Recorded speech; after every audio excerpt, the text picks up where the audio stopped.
No me presento porque ya sé que me conocen. Lo que sí les quería indicar que yo he elegido este tema, entre los temas que elegí por dos cosas. Uno, porque en los cursos de guías y monitores siempre hablamos normalmente de instrumentación astronómica y de telescopios un poco más a nuestro alcance, es decir, telescopios manejables para y por nosotros, que algunos son de amateur, otros más profesionales, pero evidentemente tienen un tamaño definido y limitado, ¿no? Mientras que nunca da tiempo de hablar de estas grandes infraestructuras. Y por otra parte, yo creo que también es interesante, sobre todo para todos los que trabajemos en la divulgación de la astronomía, estar un poquito al tanto de estas maquinarias y estas máquinas del pasado. Y yo aquí me sale si empiezo a grabar, supongo que sí, de estas máquinas del pasado y cuáles son los objetivos científicos de estos instrumentos. Entonces, lo primero, comentarles que si hacemos un poquito de resumen, desde hace 4 siglos todos sabemos que fue Galileo el primer constructor del primer telescopio, bueno, inspirado por Lippershey, el holandés. Sabemos que esto fue un cambio, no solo en la vida de Galileo, fue un cambio a nivel de la astronomía moderna. Se postula el modelo heliocéntrico de Aristarco de Samos y Copernicano, fases de la Luna, lunas de Júpiter, manchas del Sol. Sabemos que el límite de los telescopios refractores, que son los que usan lentes, lo tenemos precisamente a finales del siglo XIX. Fue precisamente poquito después cuando Isaac Newton usa el primer telescopio reflector, que como todos saben, en lugar de usar lentes utiliza espejos, y el señor Herschel y Parsons llegan a construir un reflector, es decir, con espejo, de 1,25 a 1,80 centímetros. No obstante, y con esto descubre más planetas y más lunas. El problema de estos telescopios reflectores en esa época era que tenían poca reflectividad los espejos y además no controlaban muy bien el gradiente térmico. Eran materiales que no eran como los de hoy, de Cerodur, de las placas vitrocerámicas, y entonces todavía hasta el final del siglo XIX seguía teniendo más auge los telescopios que eran refractores. El límite del refractor era de 90 centímetros a 1 metro. Aquí tenemos un ejemplo del de París y otros era el de Lix, el de Yerkes, que el máximo tamaño alcanzado era de 1 metro. A partir de ahí, ni la calidad de imagen ni la resolución era suficiente para lo que la nueva era de la astronomía pretendía. En este diagrama lo que he representado es lo que serían los a ojo desnudo, diríamos, cómo se observaban los objetos astronómicos hasta principios del siglo XVII.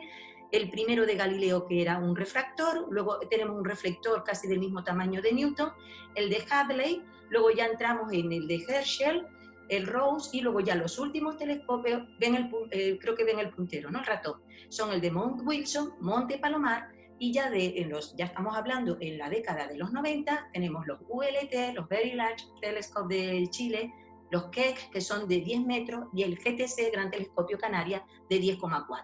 Y yo voy a hablar un poquito hoy de esta nueva era de telescopios como el 30 metros americano o el Gran Telescopio Europeo. También hay que hablar en estos grandes telescopios que pasamos de un monolítico de 5 metros a un telescopio ya de 10 metros.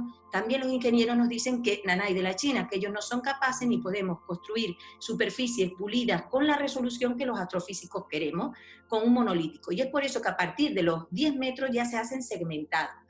Este segmento permite hacer como un puzzle, cada espejo tiene vida propia, así se pueden mover con una precisión nanométrica, corrigiendo defectos de otros, que es lo que se llama óptica activa, y esto tiene una gran ventaja a la hora también de la limpieza y del pulido. Piensen que un telescopio como el 10 metros, que es como el Keck o el Gran Telescopio Canaria, tiene, si consideramos qué imprecisión, su imprecisión equivaldría, imagínense, a una montaña de 1 milímetro en la península ibérica. Esa es la proporción de imprecisión admitida en un espejo. Y los de nueva generación son de este tipo, como el 30 metros americano, que pasaría de 36 espejos o segmentos al orden de 900 o 1000 espejos. Esta es una tabla que representa las distintas, diríamos, tipos de telescopios según su tamaño. Ya sabemos que es el espejo primario el que le da nombre al telescopio. Los primeros eran más pequeñitos, de 2-4 metros, y luego los mayores hemos pasado a lo que serían los Keck, que son segmentados, el Gran Telescopio de Canarias, que es otro telescopio de 36 metros, los VLT son 4 telescopios de 8 metros cada uno, que están en Paranal, en Chile, y luego estos que tienen aquí a la derecha son los que constituyen los gigatelescopios de futuro. Hablaremos un poquito del gigante Magallanes, 25 metros, del 30 metros americano, 30 metros, ya su nombre lo dice, y el extremadamente gran telescopio europeo de 38 metros. o 39. Ese es más o menos el plan. Esto es un telescopio como el Gran Telescopio de Canarias. Vemos que la luz llega de la estrella, de los objetos distantes, a un primario, que es el que le da nombre en diámetro al telescopio. 10,4, que el diámetro es 10,4. En el caso del Gran Telescopio de Canarias llega un secundario que está arriba, que es de berilio de unos 2 metros, casi igual que cualquier monolítico. A veces todos los instrumentos, aparte del telescopio, están los instrumentos que colocamos alrededor o en los distintos focos, donde se forma la imagen. El foco que está abajo suele ser el foco Cassegrain. Hay otro foco arriba que es el primario y otros focos laterales que son los NACMIS y los QD, que permiten colocar instrumentos mucho más pesados que sería inviable colgarlos del telescopio. Para eso se desaparca un terciario que está aquí dentro y, como ven, desvía la luz a todos estos focos y nos permiten poner instrumentos más sofisticados, de mayor envergadura y mucho más pesados. Aquí lo tienen primario, al secundario y al foco Cassegrain. O bien, si quiero plataformas para poner otros instrumentos más pesados, se desaparca en un tubo interior un terciario y me desvía la luz a esos laterales. También, estos no son los únicos espejos, aquí también quería mostrar que hay otras infraestructuras que pueden tener no solo el primario, sino un secundario, que es el segundo, un terciario, y también a veces se colocan otros espejitos, como aquí en el eje óptico, que se deforman, con deformaciones que pueden ser de miles de veces por segundo.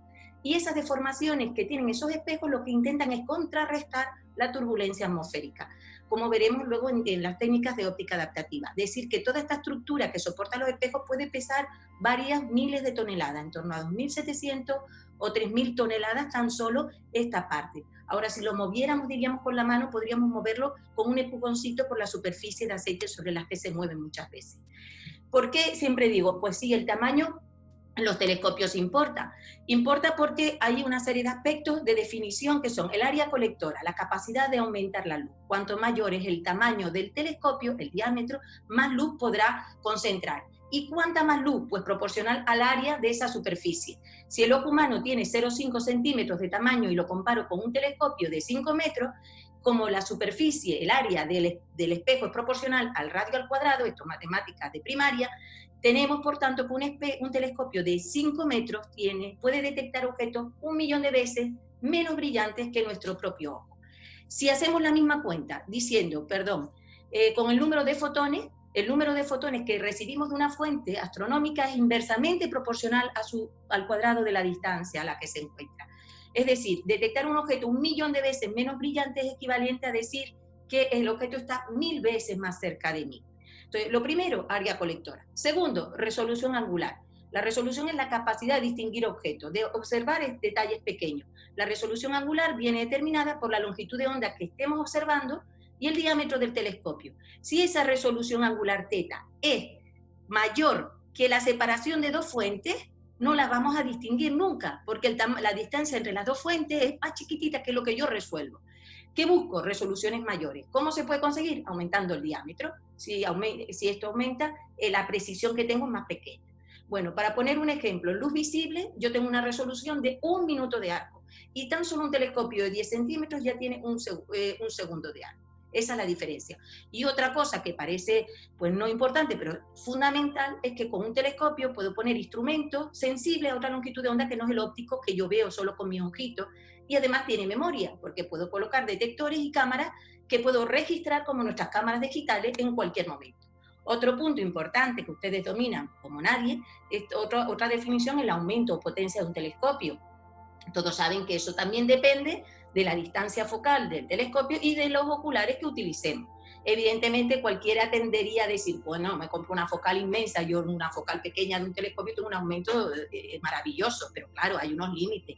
Los límites que podemos conseguir, o sea, no con cualquier telescopio conseguimos cualquier aumento. El aumento está limitado en un máximo por 2 veces el diámetro y un mínimo de la séptima parte del diámetro del telescopio. Esto nos ayuda a elegir el juego de oculares determinado. No cualquier ocular me sirve para una focal y un diámetro de un telescopio.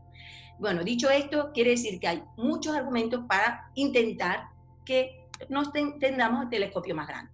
Por el tema de la resolución angular que les dije antes, si la longitud de onda crece mucho, para conseguir una estructura muy fina y una resolución muy pequeña, lo que necesito es aumentar mucho el diámetro.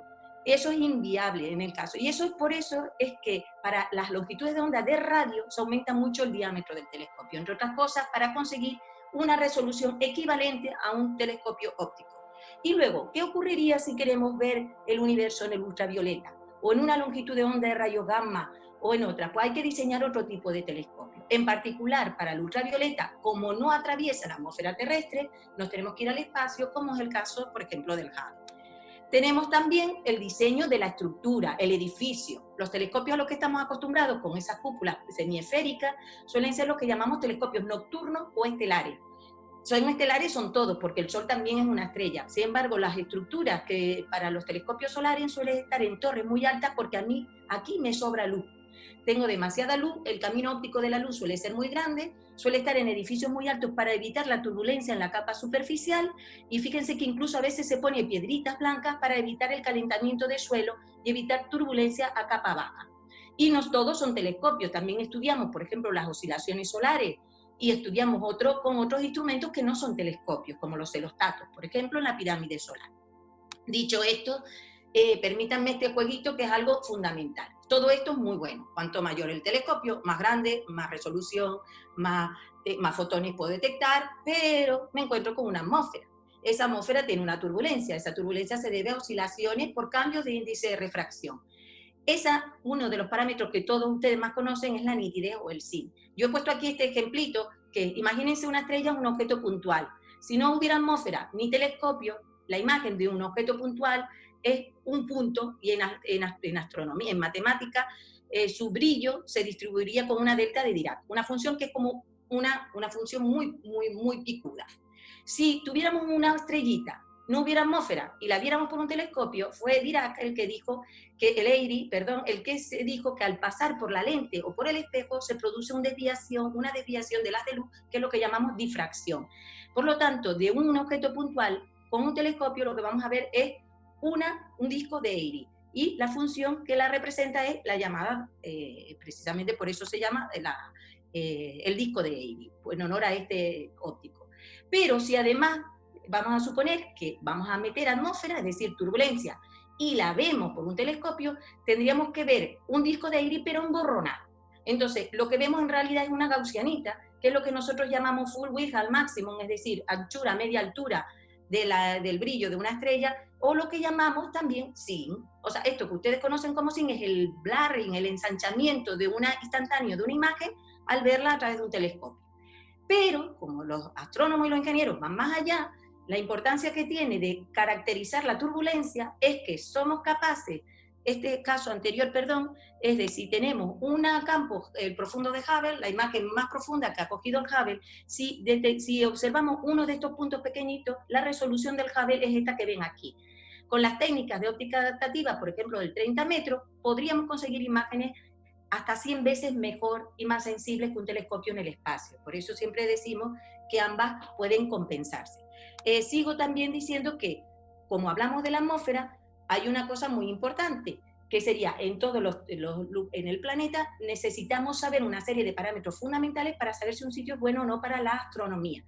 En general, cuando hablamos en los sitios de Starlight, siempre hablamos de 4 aspectos, que son la transparencia atmosférica, la nubosidad, hablamos del brillo de cielo y hablamos del SIN. Sin embargo, cuando hablamos de infraestructuras astronómicas grandes, potentes, como estos telescopios, cuando competimos con proyectos millonarios, pues la competencia es muy alta. Entonces hay que decir por qué un sitio es bueno para la astronomía. Porque nosotros llevamos 30 años trabajando para demostrar que Canarias es excelente para la astronomía, pero con números.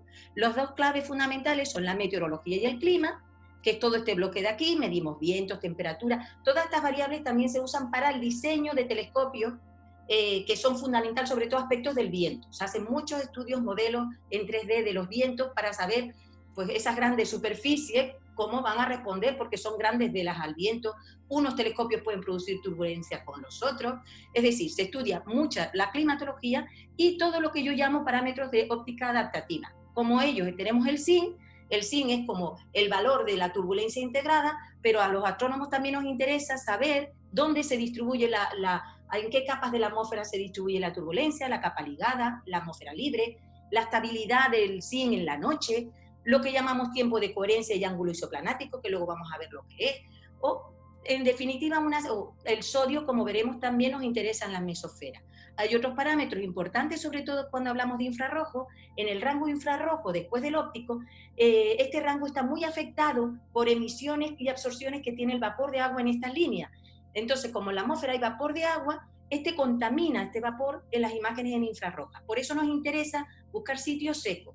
Normalmente los sitios más secos son los más altos, como Hawái, pero hemos comprobado en análisis que se han hecho que sitios como Canarias, a 2.400 metros, pues aunque no están a 5.000, hay una compensación de la temperatura con la altura que hace que un sitio calentito pueda tener menos vapor de agua a lo mejor que lo que correspondería por la altura. Bueno, y otros aspectos que medimos, sobre todo por tiempo útil, son la nubosidad, el brillo de cielo, que es otro antropogénico, sismicidad, microsismicidad, nieve, neblina, todo eso se mide. Pero aparte también hay aspectos como logísticos, políticos, socioculturales. Ya saben que el TMT, el 30 metros, no ha podido instalarse en Hawái por condiciones que son, diríamos, casi sociales, ¿no? Más que científicas y técnicas. Hay muchos instrumentos que no, esto daría para otra charla, no voy a entrar, pero está toda la batería de instrumentos, tanto in situ como de satélites, globos sonda, vapor de agua con GPS, estaciones meteorológicas, datos climáticos de reanálisis, datos de satélite, Aeronet, son instrumentos que usamos para caracterizar el cielo. Este es un mapa de instrumentos, por ejemplo, que hoy tenemos en un sitio en el Observatorio del Roque de los Muchachos, al borde de la caldera. Tenemos 3 instrumentos, el DIM, para medir el SIN, que uno es el RoboDIM automático, otro el monitor de SIN de los italianos y el nuestro. En las moradas tenemos un medidor de vapor vapor de agua, que es usando técnicas GPS, y tenemos también medidores de brillo de cielo. Todos esos datos que nosotros medimos, que parecen insignificantes, los tenemos que dar en tiempo real porque se van a usar para la operación de los telescopios. Y además se van a usar también para caracterización. Aquí tengo también otro ejemplo de los medidores de brillo de cielo. Ustedes están acostumbrados a los SQM, pero para muchísima más precisión necesitamos usar estos ASMON, que son cámaras todo cielo de 360 grados, que nos permiten, por ejemplo, estos son resultados obtenidos por nuestro grupo en un análisis hecho para el Roque de los Muchachos, en distintos filtros. Podemos ver cómo es el brillo de cielo en distintas bandas, en los filtros BVR, UVR, y en distintas direcciones azimutales. Aquí nos quedaríamos con valores, como pueden ver, entre 21,8 y 22,5 según en qué filtro. O sea, que está bastante bien, pero depende del filtro. Esto es un resumen, que aunque parezca aquí mucha palabreja, yo lo quería destacar, son, diríamos, resultados del SIN que hemos medido a lo largo de muchas campañas desde los años 90 hasta nuestros días. Podemos decir que Canarias, junto con Chile y Hawái, son los mejores observatorios caracterizados del mundo. Y esto es una comparación que hicimos con Armazones y Mauna Kea, que son, diríamos, nuestros 2 grandes competidores. El SIN, para decir que un sitio es bueno, excelente, es que tiene un SIN por debajo de, bueno por debajo de 1, y excelente 0.6, 0.7. Esta es nuestra mediana. Como ven, oscila entre 0.63 y 0.7, con distintos instrumentos, en distintos puntos, en el Observatorio del Roque de los Muchachos.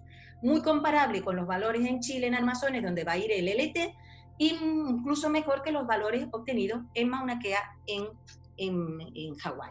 Hay otros instrumentos más complejos como que son los SIDAR. El SIDAR usa patrones de centelleo de estrellas binarias y con el estudio obtiene, diríamos, también cómo se distribuye la turbulencia en altura.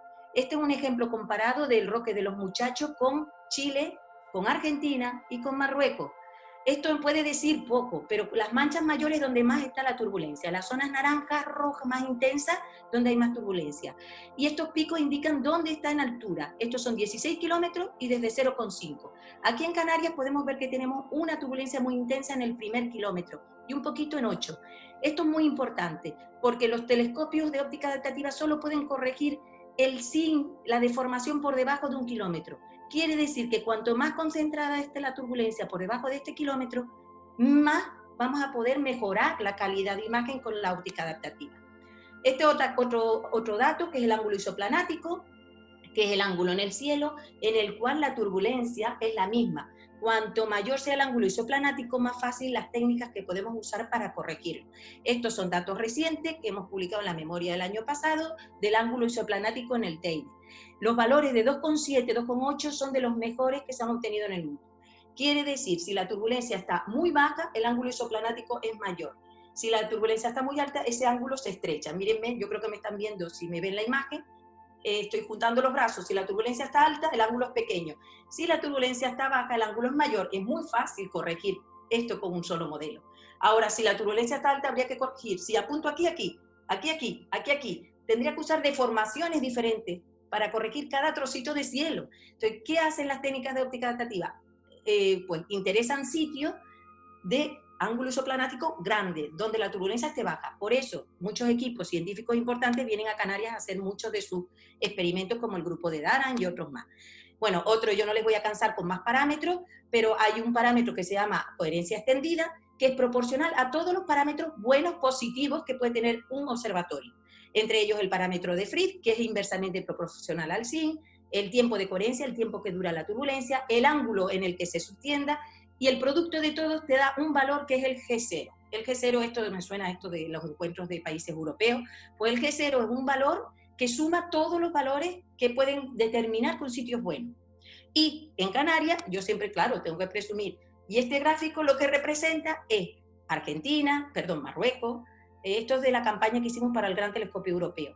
Si nos damos cuenta, cuanto mayor es G0, mejor es el sitio. Y aquí pueden ver que el Roque de los Muchachos es el que tiene mejor valor respecto a todos los demás. Con ello, ¿qué estamos diciendo? Que en el ranking de mejores lugares para óptica atmosférica y óptica adaptativa está La Palma.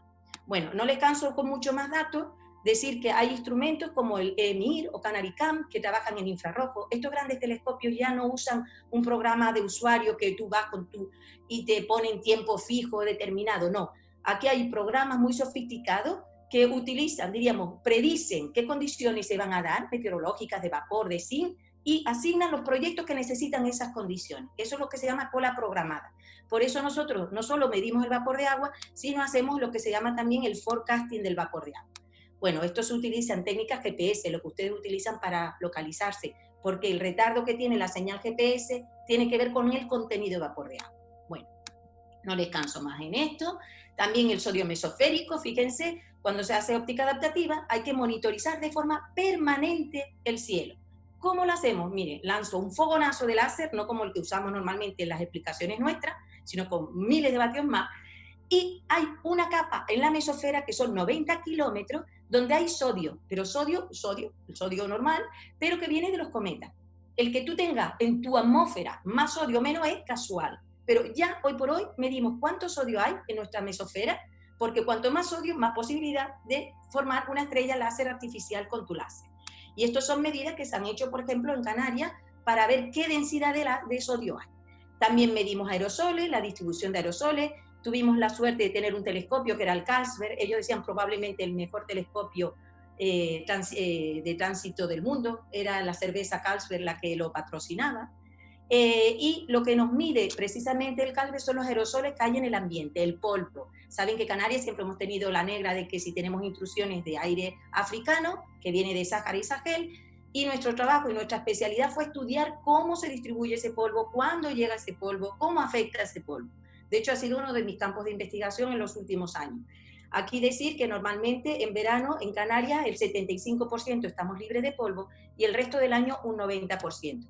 Y esta gráfica que parece sofisticada, ya no tenemos el Carlsberg, desgraciadamente, nos dio 20 años de buenos datos. Ahora usamos datos de Aeronet, de la NASA, y estos datos de Aeronet usa estaciones en Tenerife, por ejemplo, en Santa Cruz, a nivel, en la laguna, que es a media altura, y usa sensores en el Teide a 2.400 metros. Entonces va estudiando cómo se distribuye el polvo en capa baja, en capa media y en capa alta. Esto representa, estos picos, la variación estacional del polvo. Los picos corresponden al verano, es decir, en verano hay más intrusiones de polvo, y a medida que subimos, esto indica el espesor óptico de aerosol, es decir, lo que absorbe ese aerosol. Podemos ver que en la capa alta este pico es más bajo que aquí, quiere decir que la extinción es más baja que en la capa baja. Es decir, que hay un drenaje de polvo en altura. En verano puede llegar arriba, pero no llega en los meses de invierno. Me estoy alargando ya mucho, pero voy siguiendo con otros datos que voy a pasar, porque sé que hubo gente que me pidió hablar un poquito de estas cosas. Esto es la correlación entre los vientos en altura y en la superficie. Estudiamos rosas de viento verticales, cómo se distribuye el viento desde la troposfera, en los 10 kilómetros, hasta el suelo. Así, en esta gráfica que es tan simple, podemos ver que en Canarias, esta es en la capa alta y esto es en la capa baja. Hay una correlación buenísima entre cómo baja el viento, es como si bajara de forma suave, como un helicoide. Mientras que, no es por criticar, pero en Mauna Kea tenemos que hay una cizalladura cuando llega a altura. Esa cizalladura hace que el aire llegue a cumbre, rompa y venga en sentido contrario, que es lo que indica esta cantidad roja en sentido antihorario. Esto pasaba en el océano, que es lo que hacía que barcos de la Polinesia llegaran a Hawái, porque esta cizalladura turbulenta también se produce a nivel oceánico. Bueno, todo esto es para decirles que al final, con todos estos datos, podemos decir que los mejores lugares del planeta serían Canarias, Chile, Hawái y otros que también se suman a esta batería de buenos sitios. Decir que el mayor hoy telescopio del mundo es el Gran Telescopio de Canarias, de 10,4 metros. Por debajo tenemos esta lista, la pueden ver cuando revisen esta charla. Tenemos los Keck, que son de 10 metros, nosotros ganamos en un 0,4. El sudamericano, que es de 10 metros también. Y por debajo tenemos el Hobby Heberly, el Large Binocular Telescope de 8 metros, y por debajo ya hasta llegar al Gemini, que se encuentra en Cerro Pachón, en Chile. Pero estamos en una era de nuevos telescopios gigantes, son las prioridades de la astronomía moderna y los desafíos científicos son muy diversos, como vamos a ver a continuación. Estos telescopios son el Gran Magallanes, que está patrocinado por instituciones americanas, Australia y Corea, funciona en el rayo óptico infrarrojo y la fecha de construcción ha cambiado continuamente. Lo último que vi fue 2029. Son 7 espejos de 8 metros, lo que da una superficie de 368 metros cuadrados. Total, un espejo de casi 25 metros en su totalidad. Siguiente, el 30 metros americano. Ubicación, primero Hawái. Si no va a Hawái, vendría La Palma. ¿En qué rango observa? Pues desde el ultravioleta cercano hasta el medio infrarrojo. Fecha de primera luz, esto es hipotético, año 27 también. Diámetro, 30 metros, que supone una superficie de 656 metros cuadrados. Si alguno tiene finca o casa de 50 metros cuadrados, ya se puede hacer una idea del tamaño del telescopio. Y el mayor hoy por hoy, que es un consorcio de 14 países, es el Gran Telescopio Europeo. Sus siglas se deben a European Extremely Large Telescope, telescopio extremadamente grande europeo. Va a trabajar en óptico y en infrarrojo cercano, y está previsto para el 2025. Este es el que perdimos, el que quedamos ahí a puertas de llevarlo a Canarias, y este telescopio europeo se ha ido a Armazones, a Chile. También tenemos otros grandes proyectos, quiero ponerles el número, el LT, si lo ponemos en número, aquí, a ver si puedo poner el modo presentación que se me fue ya, yo creo que me está echando inteligentemente el programa. Si lo ponemos en número, a mí me gusta mucho usar esto de las canchas de tenis y de baloncesto, y ahora como mañana podemos ya ir a hacer deporte, ya nos va poniendo en ambiente. El área equivale a 5 canchas de tenis o a 3 canchas de baloncesto. Es decir, y puede recoger 15 veces más luz que cualquier otro telescopio terrestre que exista. Hay otros grandes telescopios, por ejemplo, el solar. Ya en los telescopios solares ya no hablamos de 30, 40 metros, hablamos de 4 metros, pero vamos a saltar del Gregory de 1,5 metros a un 4 metros. El mayor del mundo en el que se está trabajando ahora, estamos relajaditos porque o viene al Teide o viene a La Palma. Yo sé que aquí me está escuchando gente de Tenerife y de La Palma. A nosotros como IAC nos da exactamente igual, pero estamos trabajando a ver cuál es el mejor sitio. Tiene un primario de 4 metros, una resolución de 0,03 segundos de arco, y no sabemos si va a estar en una de esas 2 cifras, pero esperemos que se haga pronto. Y luego ya, en cuanto a telescopios espaciales, el mayor es el James Webb, que va a sustituir al Hubble y al Spitzer, y en cuanto al tamaño, fíjense, estamos hablando de un telescopio en el espacio. Si el Hubble nos ha dado lo que nos ha dado, con 2 metros, con 4, pues imagínense lo que nos puede dar el James Webb, previsto el lanzamiento. No sé si afectará todo esto que está pasando ahora a su lanzamiento y se retardará, pero estaba previsto para el 2021. Y muchos de sus objetos para estudiar son estrellas, planetas y exoplanetas. Ya termino diciendo cuál es la ciencia, cuáles son los desafíos científicos de estos grandes telescopios. Primero, búsqueda de planetas, exoplanetas y sistemas protoplanetarios. Nos preguntamos por las zonas de habitabilidad, cómo se distribuye el material prebiótico en los discos interplanetarios, si hay vida o no en esos exoplanetas. Piensen que no solo buscamos planetas rocosos, buscamos también planetas que pueden ser océanos de lava, o pueden ser de carbono, o pueden ser de agua o terrestres únicamente, es decir, que no nos centramos en solo rocoso. Lo que sí sabemos es que hay una zona alrededor de una estrella que se llama de luz de habitabilidad, que, para simplificar, suponemos que es donde puede haber un planeta con agua en estado líquido, que sea rocoso para poder pisar y saltar, y que tenga una masa entre 0,5 y 10 masas terrestres. Eso es lo que llamamos zona de habitabilidad, que en el caso del sistema solar solo nos pilla la Tierra y a Marte, en Kepler pilla a los 2 y en TRAPPIST pilla a los 7. Pero eso depende de la estrella, del calor, de la luminosidad de la estrella, de su masa y de la distancia a la que está el planeta. Segundo, nacimiento, vida y muerte de estrella. Cómo se produce la formación estelar, cómo se producen los discos protoplanetarios, cuándo se produjeron las primeras estrellas, qué produce, diríamos, qué desencadena la muerte de estrellas y los rayos gamma tan violentos. Tercer lugar, de qué están hechas en realidad de las galaxias, de cuál es su contenido estelar, cuántas generaciones de estrellas se han formado, cuándo y cómo se han formado. Y yo les quería poner esto que me encanta, que fue un descubrimiento del 2011. A veces no sabemos de dónde viene el gas para alimentar la formación estelar en estrellas, y esto se ha encontrado evidencia en el espacio que parece vacío, intergaláctico, de unos flujos, reservorios de gas frío, pobre en metal, que está alimentando, es como si nos estuvieran dando suministro, provisiones. Y esto, bueno, es uno de los grandes retos también de la física galáctica, formación del universo a gran escala, es decir, ¿qué pasó en los 500 millones de años después del Big Bang? Que se formaron las primeras galaxias. Nos queremos saber mucho más sobre esa edad oscura del universo. Como todos saben, la teoría de formación en la lambda Cosmic Microwave, bueno, la teoría más aceptada es la del Cool Dark Matter, lambda, la teoría que es equivalente a decir hubo una inflación en 10 elevado a menos 35 segundos, a partir de ahí empieza a formarse la materia, pero no escapa porque es como una sopa cósmica muy densa, y hasta que no se enfrían los fotones no escapan. Eso tarda 380.000 años. Esa edad oscura no sabemos casi nada, bueno, ¿qué digo casi nada? Prácticamente nada, salvo con los modelos teóricos. Pues queremos saber pues, todo lo que está ocurriendo y todo lo que ha ocurrido ahí, si podemos. También estudiar el universo a gran escala y el universo a pequeña escala, que aunque parezca a gran escala muy homogéneo, a pequeña escala veremos que es muy inhomogéneo, como este vídeo que muestra aquí. Y este vídeo también demuestra que son simulaciones de n miles de partículas, como si parece, esta es la formación del universo más aceptada con dark matter, con materia oscura. Este modelo es en torno a un grill de 12 megaparsecs, y dentro de lo que estamos viendo es que por la gravedad, gracias a la materia oscura, se forman clumps o nubes donde se empiezan a formar las primeras estrellas. Pues bien, saber, conocer todos estos modelos es lo que también se está buscando. Y por último, todo lo que es las constantes fundamentales de la física. Todo lo que sabemos del espacio-tiempo, de la cosmología, no es más que por observaciones y por teoría. Entonces, sí, las observaciones cambiarán las variables cosmológicas, cambiará la ley de Hubble, cambiará la constante de expansión del universo, pues no lo sabemos.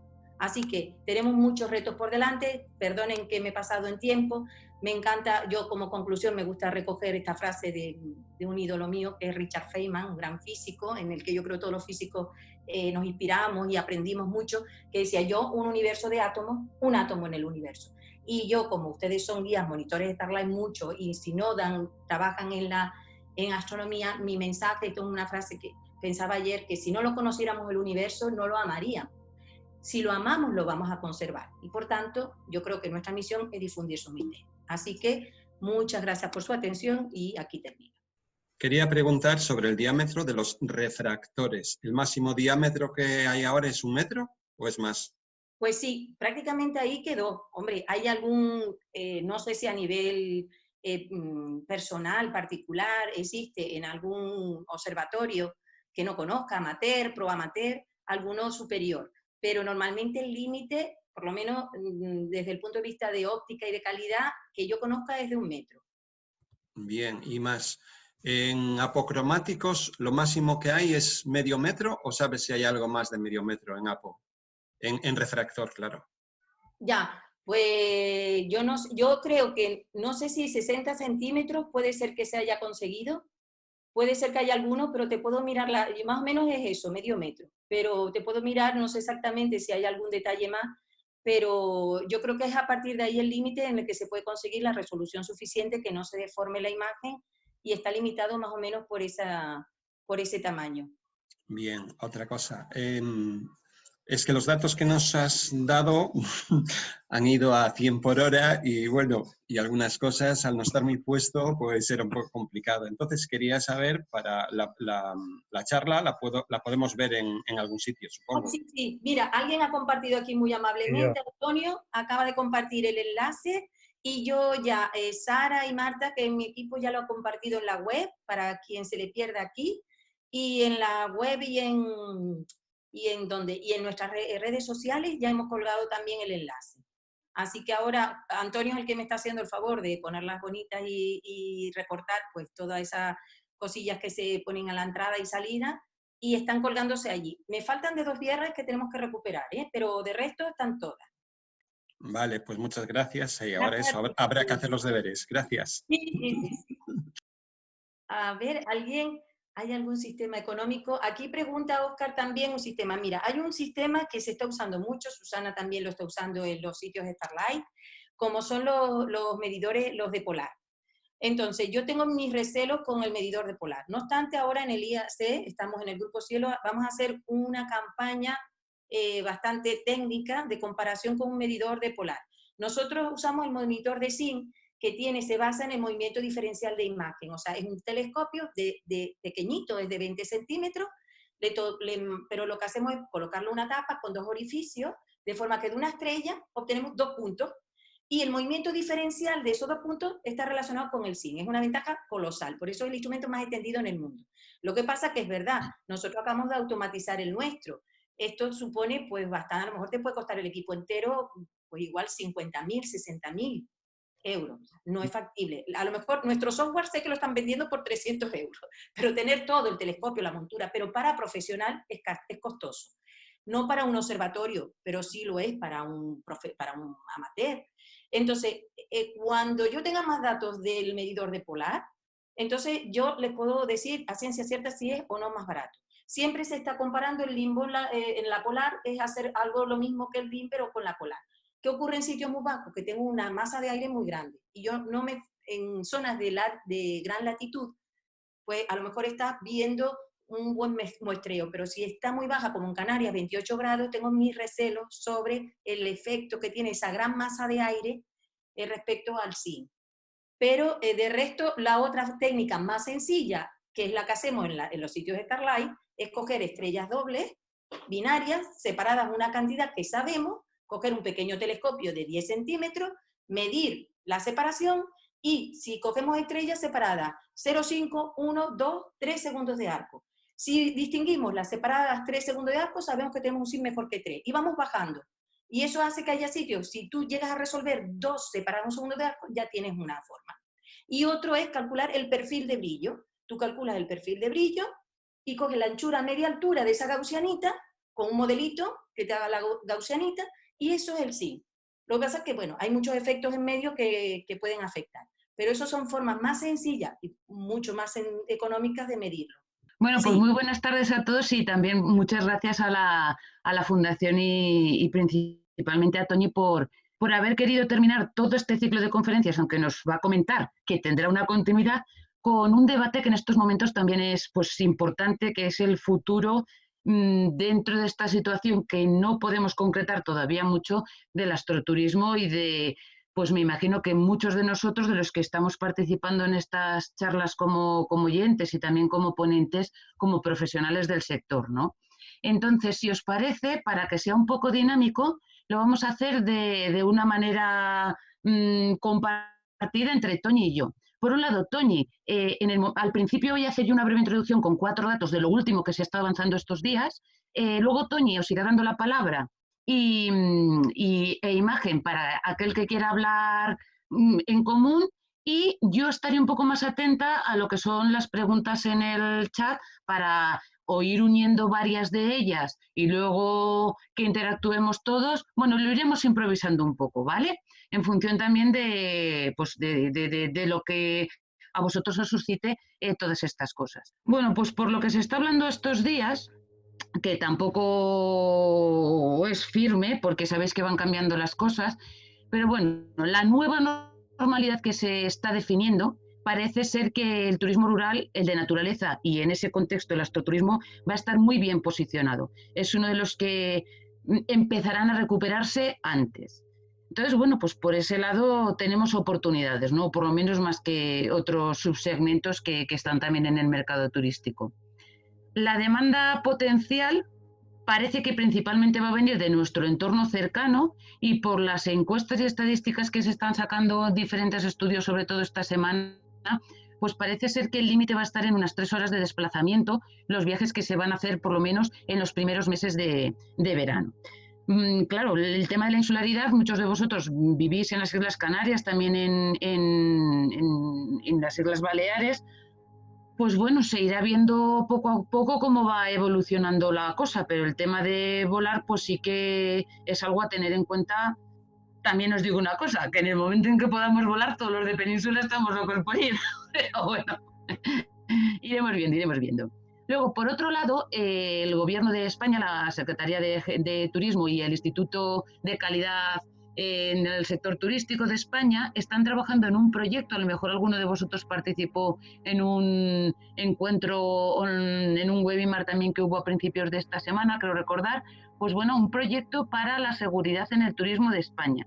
En principio, en ese sentido, se están trabajando internamente el ICTE, el Instituto, en 19 protocolos comunes pero diferenciados en función de si son alojamientos, si son empresas de turismo activo, pues bueno, en función de toda la variedad de servicios que hay dentro del sector turístico. Esto está todavía en proceso, de hecho yo creo que lleva una semana, no me acuerdo si fue ya el lunes de esta semana o de la pasada, porque el concepto del tiempo se diluye, pero yo diría que fue a principios de esta semana.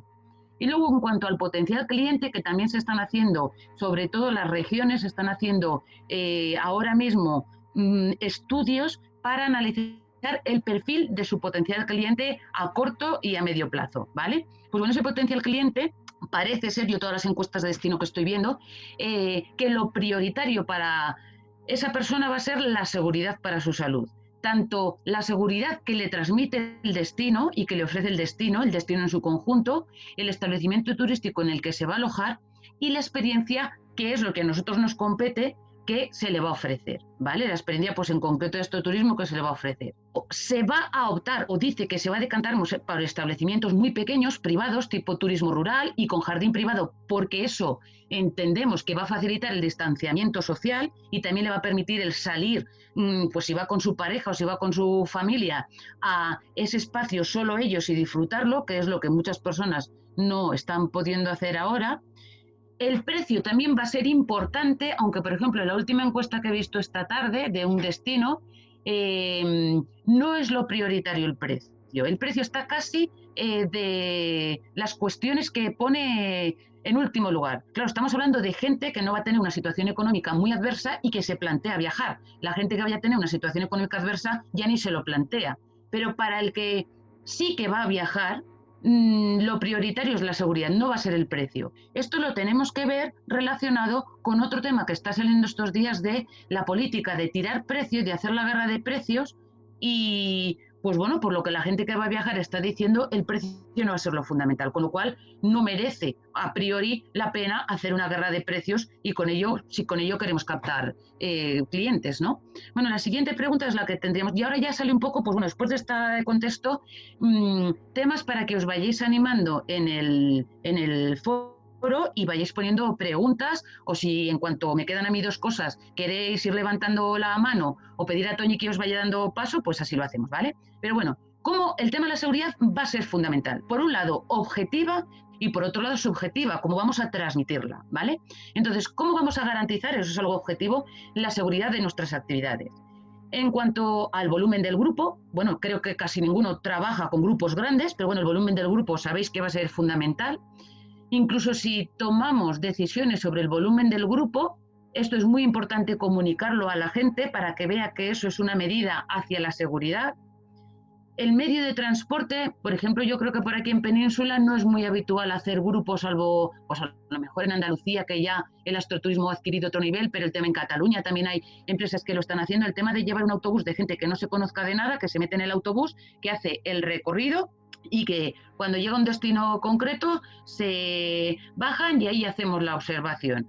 Bueno, pues el tema de los transportes, bueno, sabéis que hay 4 fases para la desescalada. Cuando llegue en julio, si todo va bien, la desescalada y ya estamos en esa nueva normalidad, pues bueno, a lo mejor entonces las medidas son más pues bueno, más indulgentes si los transportes cambian, pero a día de hoy eso no se plantea. Tampoco creo que sea lo que predomine, el tema del autobús con 50 personas para hacer una actividad, pero bueno, me consta y sé que hay compañeros que sí que lo hacen así, ¿no?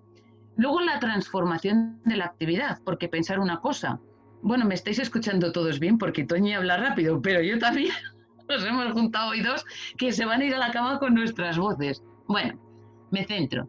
El tema de cómo transformamos nuestra actividad. Pensad que muchas actividades las hacemos con telescopio y que a la gente le despierta mucho interés el poner el ojo al telescopio. Pero claro, si tenemos una familia con 5 miembros que conviven y que van a poner el ojo al telescopio uno detrás de otro, eso se puede hacer.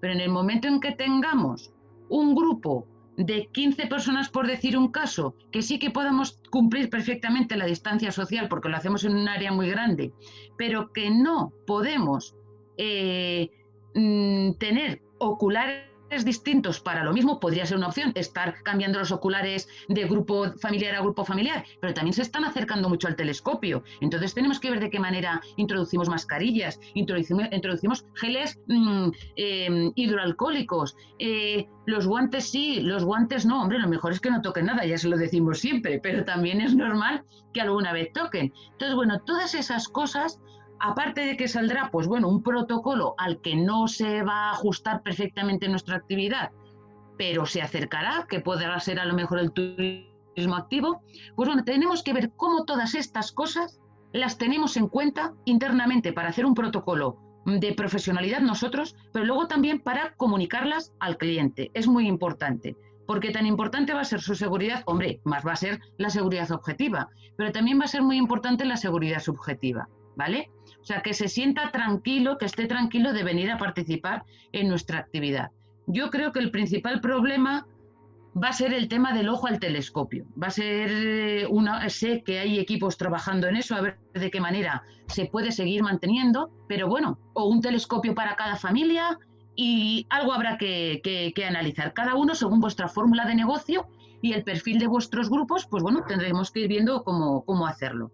Y luego también, por supuesto, esta mañana, ya no me acuerdo cuándo ha sido, pero el tema de las agencias de viajes, por ejemplo, no van a poder tener folletos a disposición de la gente como los han tenido ni las oficinas de turismo, porque, claro, en el papel permanece el dichoso bicho y, bueno, todas esas cosas que ya estáis hartos de oír. Entonces, pues a lo mejor yo en mi caso, que trabajo bastante con el planiferio de papel y que se lo lleva la familia o la pareja o la persona, y aprendemos a utilizar el planisferio, explico muchas cosas con el planisferio, pues yo, por ejemplo, en mi caso, lo que se me ha ocurrido es que igual me compro una máquina de estas de plástico de termoselladora, de como cuando entras en un supermercado y te lo cierra la entrada de tu mochila, pues algo así para yo tener todo termosellado, plastificado y luego entregarlo. Pero bueno, claro, tenemos que darle una vuelta a la cabeza para ver de qué manera, porque yo creo que la cuestión de la distancia, en la mayor parte de los sitios donde trabajamos, por distancia y por espacio no es. Trabajamos en espacios muy grandes, con lo cual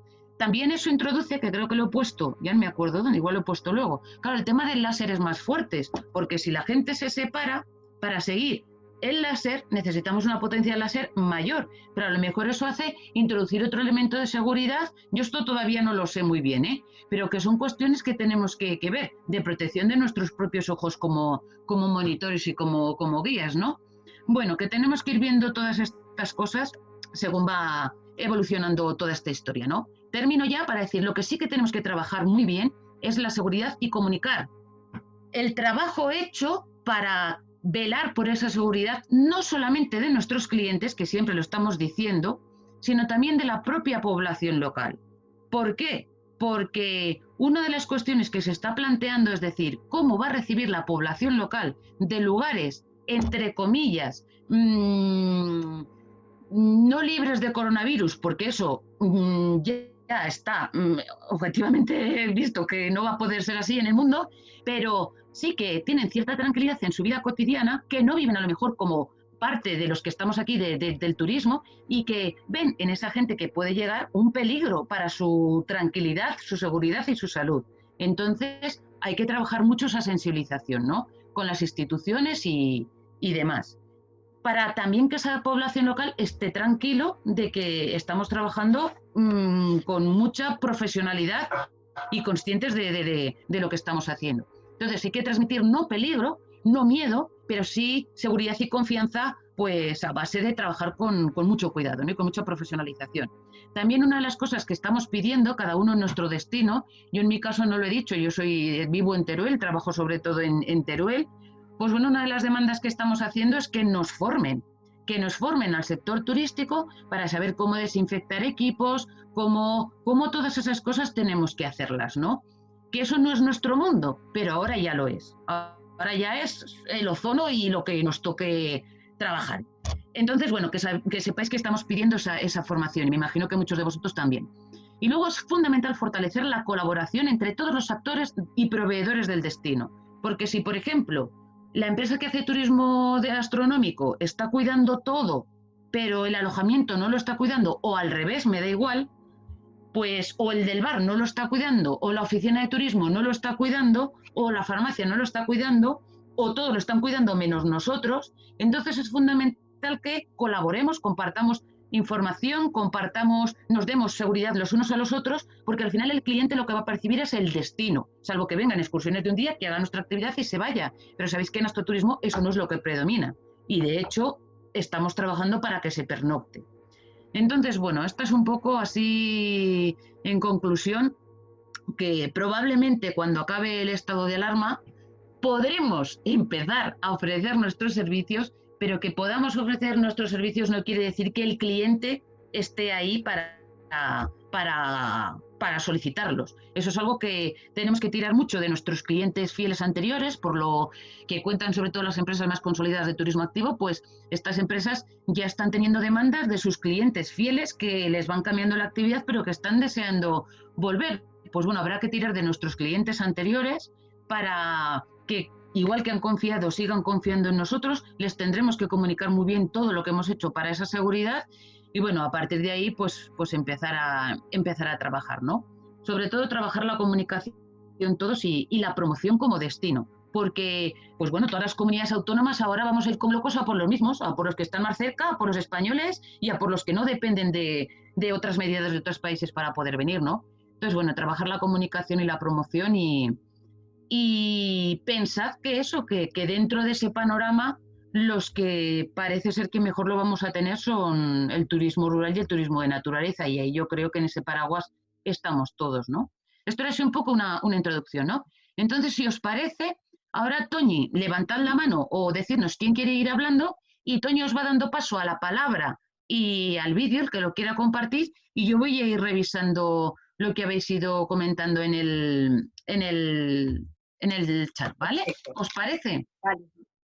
Perfecto, gracias Maribel, porque tenemos, la verdad que has hecho una muy buena reflexión sobre muchos puntos de mucho interés, muy preocupantes, de los que muchos no tenemos respuesta. Yo te voy a dar pie, mira, Sara pidió la palabra. Sara, si tú quieres, hablas primero tú y después le doy paso a Dragana, que había hecho otro comentario, y Elena Norio, que también había hecho alguna sugerencia. Vale, Sara, empieza tú, Mini. Venga. Sí, bueno, yo quería enlazar con el último punto. Bueno, para empezar, muchísimas gracias, Maribel, porque súper interesante lo que has contado. A nosotros, además, nos toca muy de cerca. Y, bueno, quería enlazar con ese último punto que tú estabas diciendo, el de la comunicación y la promoción de los territorios, porque es verdad que ahora vamos a querer un turismo no masificado, un turismo sostenible, un turismo experiencial y de calidad y un turismo cercano. Y ahora mismo, en estos momentos, no es un momento de quedar separado y decir, bueno, pues cuando nos dejen salir ya veremos cómo podemos ofrecer todo eso. Nosotros creemos que es una oportunidad para empezar a contarlo, empezar a utilizar redes sociales, empezar a utilizar plataformas y empezar a picarle ese gusanillo a la gente para que ya ir vendiendo que, oye, que tu destino tiene esto y que ya vayamos poniendo los dientes largos, que vamos a poder practicar la astronomía, pero además se puede hacer senderismo, además se puede hacer esto, se puede hacer lo otro, o sea que es un buen momento para sacar pecho. Y ya que, por ejemplo, nosotros hemos visto que ahora han subido un montón los lectores, nuestros lectores. ¿Por qué? Porque la gente está en casa, que hay más público, pues vamos a hablar a ese público. Entonces, pues en cuanto a territorios y en cuanto a iniciativas, me parece que esto puede ser una crisis o una oportunidad, ¿no? Aquí yo creo que el astroturismo tiene una gran oportunidad y ahora ya depende de cómo cada territorio o cada iniciativa se plantee un poco actuar a raíz de. Ya, Perfecto, gracias Sara, muy importante, es verdad, aprovechar estos momentos de aprovechar. Bueno, hay que reinventarse, nosotros lo tenemos, yo creo que sí, relativamente más fácil, porque es por lo que hemos apostado siempre. Entonces, estamos en el momento de dar ejemplo a otros, o sea, estamos en el momento de liderar las iniciativas que pueden tener más futuro y que se pueden consolidar como el referente. Pero eso sí, tenemos también que reconvertirnos, como decía Maribel y como dice ahora Sara, cómo hacer las cosas, ¿no? También planteaba, también hablaba Elena, si querías participar, hablabas también de centrarnos en visitas VIP, familiares, ¿verdad? ¿Quieres decir algo, Elena? Sí, bueno, antes de nada, gracias Maribel por la información que nos ha proporcionado y muy útil, muchos datos interesantes y sí, la verdad que yo creo que es importante ya mentalizarnos y pensar, focalizar, centrarnos en actividades VIP, actividades para pareja. Entonces, bueno, en mi caso, por ejemplo, en mi empresa, ya esto se hace y hay que decir que tiene bastante éxito porque la gente, afortunadamente, las personas que tienen un poder adquisitivo y más disponibilidad económica, pues ya lo hacen. Entonces, centrarnos en ese sector, en ese segmento de personas que se lo pueden permitir y que están interesados en algo más VIP, más personalizado. Y yo creo que eso es nuestro punto de partida. Bien, empezar con eso si alguna empresa pues no se lo tenía planteado, o seguir apostando por ese tipo de actividad. Yo creo que de momento no nos queda otra, porque los grupos, bueno, ya de por sí reducido, por ejemplo en mi caso, menos de 15 personas, pero claro, ¿cómo lo hace?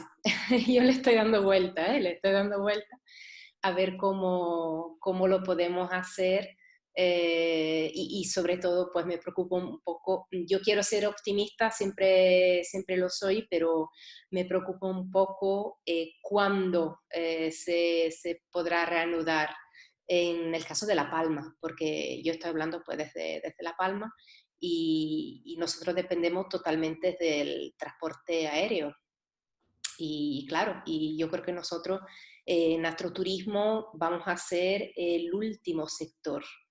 No quiero ser pesimista, pero el astroturismo para La Palma va a ser, creo, espero equivocarme, pero creo que vamos a ser entre los últimos, porque vamos a depender muchísimo de alemanes, ingleses, nórdicos, vale que hay muchos peninsulares, pero están sesgados a la época del año.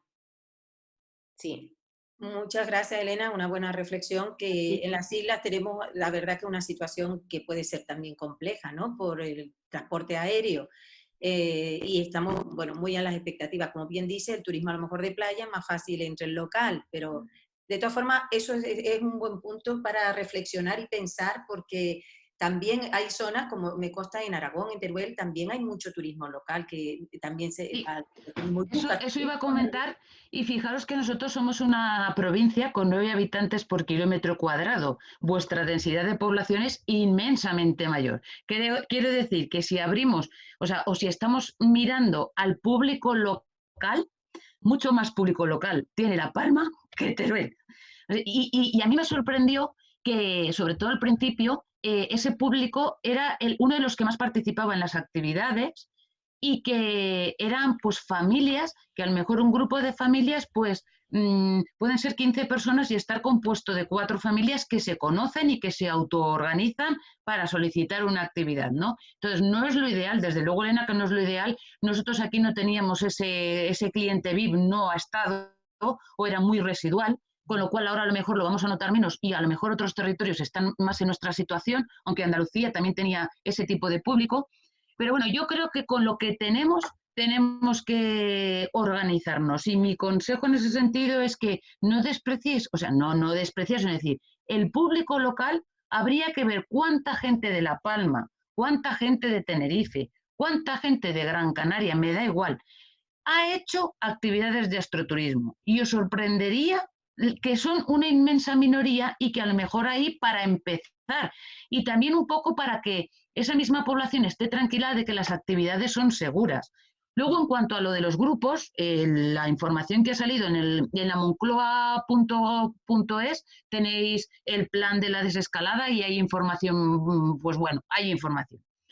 Una de las cosas que se puntualiza es que en espacios al aire libre los actos van a poder ser de hasta 400 personas sentadas. Vamos, nosotros no hacemos actividades, salvo estar partidos muy puntuales, de 400 personas. Con lo cual, en un entorno abierto, que tengamos delimitados los puestos, que tengamos las distancias, la ley no nos lo va a prohibir. Pero claro, tenemos que conseguir que nuestros clientes confíen en ir a ese tipo de actividades. Os pongo un ejemplo. Creo que esta semana, no sé, dentro de 2 o 3 semanas ya podemos ir a tomarnos algo a una terraza, a un bar. Pero ¿cuánta gente va a hacerlo? Aunque ya se pueda. Si no se va, ¿por qué va a ser? Por una cuestión de falta todavía de confianza. Ahí volvemos un poco al tema de trabajar internamente seguridad, protocolos, también para quedarnos nosotros tranquilos y no estar trabajando sufriendo.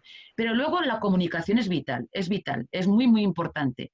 Va a ser súper importante porque, hombre, si somos profesionales todos intentaremos hacer las cosas súper bien, pero si luego no lo comunicamos eso tampoco le va a llegar al cliente.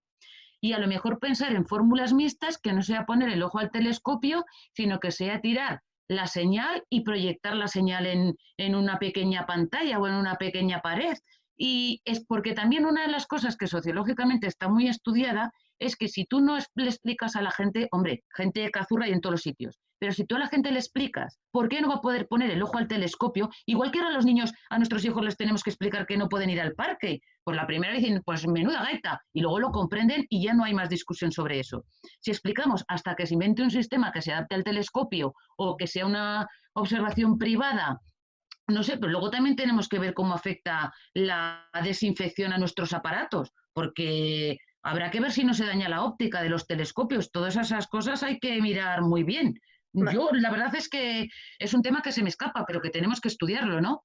Entonces, si a la gente le explicas que por la situación que vivimos y por seguridad no se puede poner el ojo al telescopio, pero lo complementas con una fotografía privada después bajo las estrellas, que a lo mejor antes no hacías, no sé, hay que darle una vuelta. Y de todas formas, ya os digo que yo lo tengo claro. En cuanto vuelva otra vez a la carga, por decirlo de alguna manera, a los primeros que voy a tener muy en cuenta es a la población local y de mucha proximidad. Porque, ya os digo, yo tengo en lista de espera un montón de gente que quiere vivir esa experiencia y que encima está muy cómodo porque está dentro de su propio territorio y sabe que las cosas están más o menos controladas en su propio territorio. A lo mejor empezar por ahí y luego, pues no sé.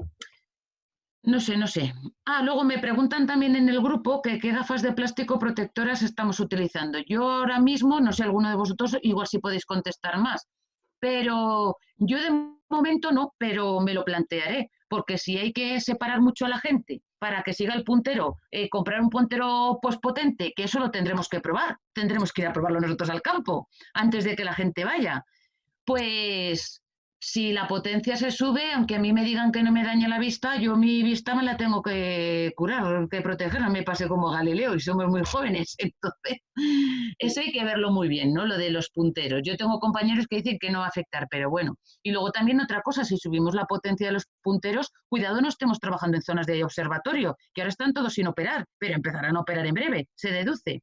Y luego una cuestión, por ejemplo, de Canarias, que me ha venido antes a la mente, a ver, aquí enlazo con toda la charla de Toñi. Canarias es Canarias.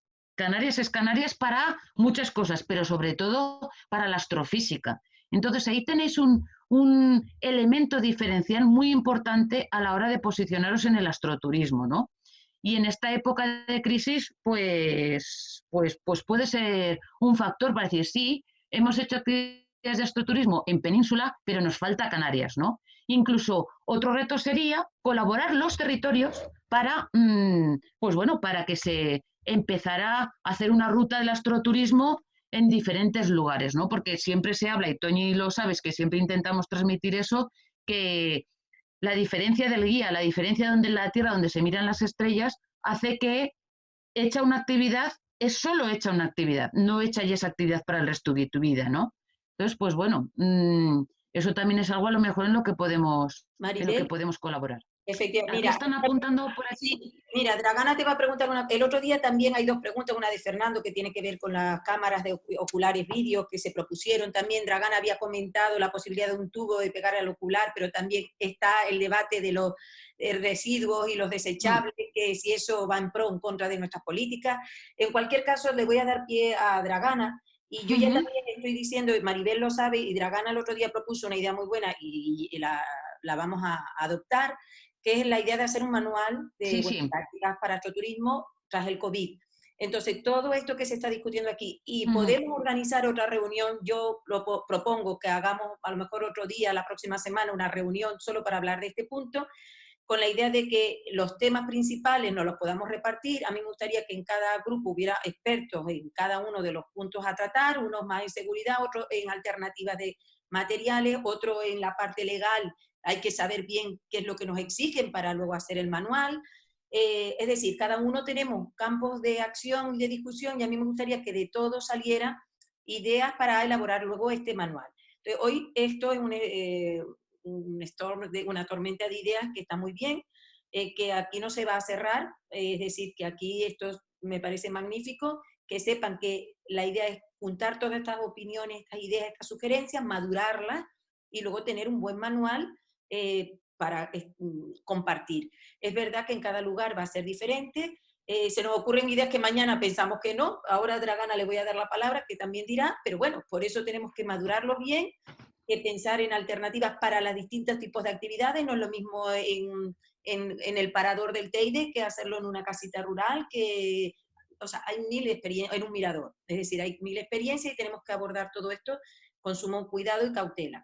Lo único que quería indicar es eso, es decir, que esto va a ser un recopilatorio de una primera toma de contacto y haremos otra reunión posterior y las que hagan falta hasta tener un manual que nos sirva para todo, de ideas para llevar esto de la mejor manera posible, ¿no? Dragana, te dejo la palabra, que le está levantando hace un ratito. Hola, Dragana. Hola, buenas tardes a todos. Hola. Bueno, yo quería primero, siguiendo al hilo un poco de lo que estábamos hablando de las actividades, es que no entremos en pánico, que hay que tener una mentalidad atenta ahora, trabajar con nuestras circunstancias, reinventándonos si es necesario, de verdad, sin miedo. Yo sé que es una situación que no es difícil, que es difícil, perdón, pero yo creo que tenemos que apoyarnos en la resiliencia, tenemos que saber que igual que se ha demostrado en estas últimas 3 semanas del festival, somos como una familia, digamos, de alguna manera. No es un sector que yo interprete como muy agresivo entre competidores. No lo veo así, lo veo, el sector del astroturismo lo veo mucho más colaborativo, porque es gente que tiene realmente vocación, tiene una pasión por algo y con ganas de aprender, de compartir. Y yo creo que si todos tenemos en la mente de que nos podemos pedir consejo, nos podemos ayudar, va a ser muy bueno para todos, sobre todo porque yo estoy segura de que habrá gente que tendrá una empresa que vaya mejor, otros que serán autónomos y no les irá, a lo mejor pues ahora tendrán un parón, pero por favor no entréis en pánico, que saldremos de esta segurísimo. Y luego el otro día que comentábamos lo de los oculares, dándole vueltas, digo, claro, hubo un momento antes del COVID que estaba como muy mal visto el uso de los plásticos desechables, etcétera. Se empezaron a hacer campañas de concienciación, bla, bla. Claro, llega el COVID y ahora parece que todo tiene que estar empaquetado, todo es plástico absolutamente. Entonces, claro, ya empiezan todas las teorías conspiranoides por ahí alrededor. Pero bueno, más que eso, yo creo que el avance científico no tiene por qué estar reñido con la sostenibilidad y con la responsabilidad medioambiental. Y creo que es una oportunidad única para nosotros, para todos como conjunto, de que realmente trabajemos, aunque nos cueste un poquito más, pero realmente trabajar en estos nuevos recursos que vamos a implantar, que sean lo más sostenibles posibles dentro de nuestras posibilidades. Está claro que tampoco podemos exigir lo imposible, pero creo que sí que deberíamos hacer un esfuerzo entre todos y y ser ejemplo, ¿no? Ser un poco ejemplo, porque si estamos defendiendo calidad de cielo, estamos defendiendo un turismo rural sostenible, con qué mejor manera que ser ejemplo en este cambio que va a haber ahora. Y lo podemos hacer a través de la promoción de actividades, de la divulgación. Y ahí un poco entra todo el plan este de buenas prácticas o el manual este que estaba comentando Toñi, es porque se puede realmente cambiar la forma de trabajar y de verdad, sin miedo, y ya está, eso. Muchas gracias, Dragana. Sí, es una muy buena reflexión. Sé que aquí todos lo estaremos abordando de diferente manera, pero lo importante es que entre todos busquemos soluciones responsables y que hay un mañana, evidentemente. Solo que es verdad, esos puntos que puntualizaba Maribel, sobre todo la seguridad para el turista, la seguridad para la comunidad local, para nosotros mismos. Es decir, eso es muy importante también. También nosotros estamos expuestos, ustedes están expuestos a ese grupo. Entonces hay que abordarlo desde todas las perspectivas, las capacidades de cada uno. Esto puede suponer hasta determinados costes también superiores ahora, adecuarnos a estas medidas. Habrá que pensar, pero yo creo que son buenas reflexiones que salgan de aquí. Yo sé que también respecto a este punto de Sara quería compartir un artículo. Es aquel, el del COVID, oportunidad, Sara, está muy bien. Sí, yo también recomiendo que lo lean. Fernando, tú habías también hecho una pregunta. Sí, buenas a todos y muchísimas gracias. Es una maravilla escucharos y compartir durante estos días. Ha sido, yo creo que muy inspirador. A ver, los que hemos empezado a comprar telescopios, aprender sobre cómo explicar, cómo enseñar, cómo buscar, pues hemos ido aprendiendo sobre la marcha. Ahora nos iría muy bien si los que tienen experiencia y compartís aquí conocéis cómo proyectar estas imágenes en pantalla, pues que nos pudierais ilustrar, porque uno mira en revistas de astronomía y hay cámaras y cosas de esas que uno no domina, ¿no? Y de la misma manera, pues lo que podamos nosotros compartir, por ejemplo, para añadir el valor de la foto final con la Vía Láctea detrás para el final de la observación, o lo que decía Maribel, de explicar pues con punteros láser y la gente más separada. Pues quizás es el momento de introducir más la música, como las músicas que nos prestaba Pablo del grupo de Aliaga, ¿no? Creo que ahí hay una serie de sinergias que vamos a necesitar los que sabemos muy poquito y los que hemos empezado por donde hemos podido. Muchas gracias, Fernando. Cierto que hay que ahora implementar todas las estrategias posibles para... En cuanto a usar cámaras, hombre, yo he visto modelos diferentes, desde he visto proyecciones en una iglesia antigua, en el sitio donde estábamos, utilizar de pantalla un edificio antiguo. Yo sé que es un poco contaminante, pero bueno, es una manera de mostrar lo que estaríamos viendo en el telescopio. Y en otros pequeños observatorios pro amateur, he visto que está el telescopio en el centro y han montado, claro, supone una inversión. A lo mejor han montado cámaras alrededor y es una especie de anfiteatro donde la gente se puede sentar o tumbar y ver en cámara lo que está en el telescopio. Yo entiendo que se pierde el romanticismo de mirar por el ocular. Pero bueno, también podemos pensar en fases, en cómo hacer las actividades. O sea, igual con un monitor y que la gente lo vea. En el monitor también puedes darle el color, que puede ser maravilloso y que también puedes jugar con una serie de programas que vean la imagen también espectacular. Es decir, que puede haber técnicas que nos permitan evitar pues mirar por el ojo. No creo que se pierda el rigor si le explicas bien qué es esa nebulosa y encima te permite tener un backup de imágenes perfecta, ¿no?